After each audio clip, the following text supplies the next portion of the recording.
The number alone is staggering and mind-blowing.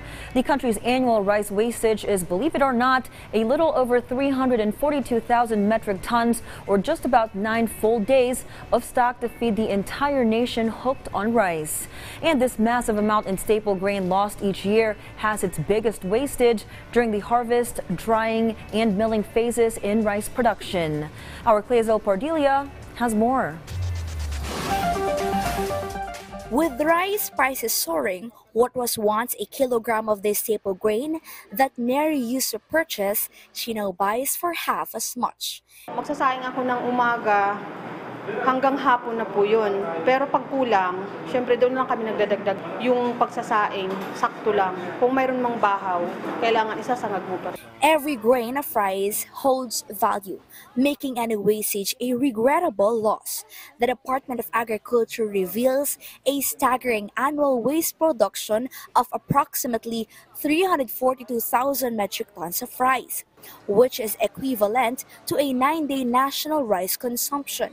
Karamihan ng losses nangyayari sa harvest, drying, and milling.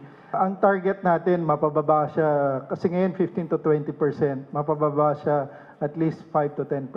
And then eventually, mabawasan palalo sa mga susunod na taon.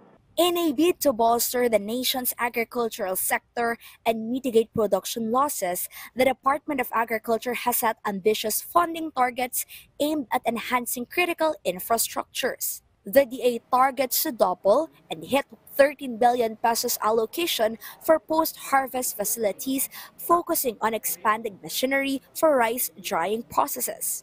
Simultaneously, there is a push for a substantial 50 billion pesos budget earmarked for farm-to-market roads, crucial arteries that connect rural farms to urban markets. This initiative aims to improve transportation efficiency and reduce post-harvest losses.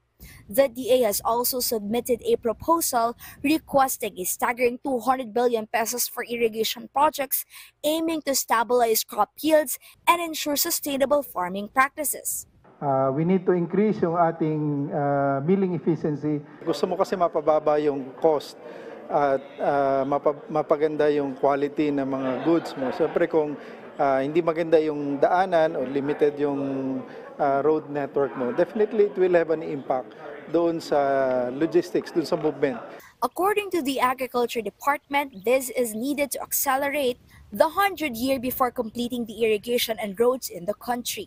The private sector will come in and help us na ma-facilitate yung mga investments. Kasi nga hindi kaya ng DA alone yung ganito kalaki. Definitely it will shorten the period na ma-complete. The DA's proposed budget for 2025 amounts over half a trillion pesos.